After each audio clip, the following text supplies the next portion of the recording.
Assalamu alaikum wa rahmatullahi wa barakatuhu. Qadrli do'stlar. Nihayat G'ayit bayrami kelib jeta. G'ayit bayramin nishik uzdirg'am ekan.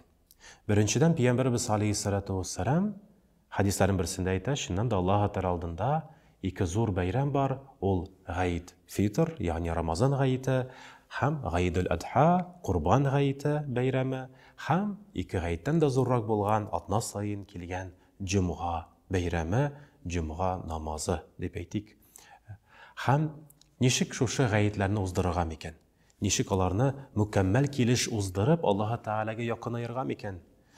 Birinchidan Payg'ambarimiz alayhissalatu vassalam aytadi, g'ayit oldindan bo'lgan kecha, ya'ni Ramazon oyi bitdi. Rahatlanib oshaymiz, ishamiz, iftorlardan so'ng g'ayit munchasina kiramiz. Shistoranamiz, poklanamiz, niyat bilan ertaga g'ayitda tan bilan da shistopak bo'layim, ham ko'ngil bilan, tan, jon bilan da Alloh bilsa shisto, aru, pok bo'layim deb muncha kirsak, juvunsak bek xayrli bo'lar. Ham shulay o'xshashi kishani duo bilan mo'l qilarga kerak. Shundan da Payg'ambarimiz alayhissalatu vassalam hadislarning birisida aytadi, İslamda, Müslüman dünyasında 5 mübarek kişi var. Hem 5 kişinin birisi, ol indi şuşa g'ayit oldindan, uraza g'ayit oldindan bo'lgan kişi. Şuşa kişilerde Allah Teala dualarını, tileklerini ayırım, ixtibarlı bulup, ol dualarını, tileklerini işite, hem kabul ete. Şet inşallah izgi tileklerimizni kabul ete.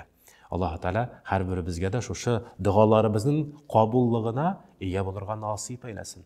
Hem irtük G'ayit bayrami oldindan Payg'ambarimiz alayhissalatu vassalamning sunnati bo'yicha nek Ramazon g'ayiti oldindan oshab, ishib boru xayrli.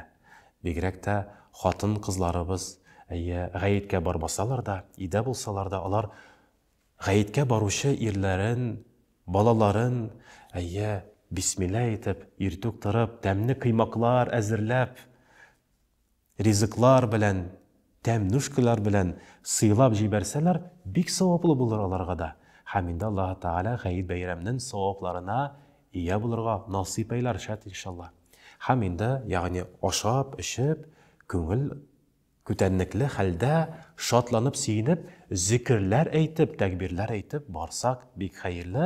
Ham Payg'ambarimiz alayhissalatu vassalam nasihat etaydi.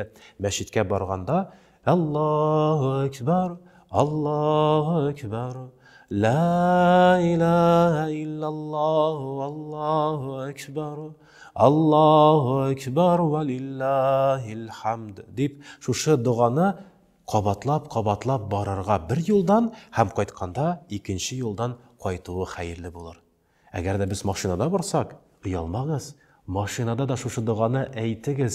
Payg'ambarimiz alayhissalatu vassalamning ulug' sunnatini o'tab, bek ko'p savobli amal o'tagan kelish tirkalar shat inshaalloh har birimizga da.